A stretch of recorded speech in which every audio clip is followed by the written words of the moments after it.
Several ways to hit an ankle lock, a bazillion ways, right? But what we're gonna do from right now is we're gonna keep it BJJ legal. I'm not gonna reap the hip or anything like that, and I'm gonna fall to the low side, outside. What I mean by that with the ankle locks is when I have, say I'm passing his guard or whatnot, and I'm able to get an ankle lock, I have his leg on the outside of my hip, okay? This would be obviously on the inside.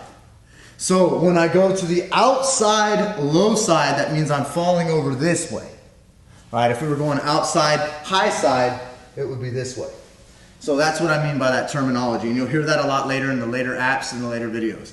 So I have this foot in between his bottom, this leg in between his bottom, and I have my heel pointed in. Don't want it this way, I don't have as much squeezing power. I want my heel pointed in, and I'm gonna start to drop to the side. I'm gonna keep my heel as high as I can, squeeze my two knees together, and I'm gonna get this grip right here. So I'd like to be able to fold his foot back. I'm gonna get his foot bent back as much as possible. If I try and do it from out here and try and hit the ankle lock right away, he'll put the boot on, which means making his toes straight up in the air, and it'll be hard for me to bend back. So what I like to do first is suck his leg in first from here. Now I'm able to get nice and high, squeezing my knees at all times, grabbing the fat of my hand, and extend looking towards the floor.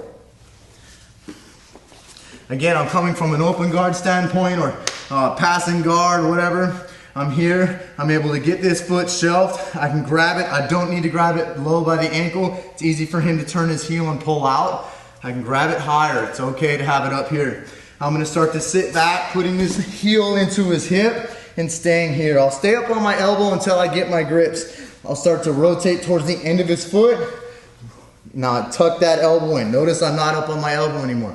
I tuck my elbow in and I pull the fat of my hand. Heels up, knees are squeezed super tight.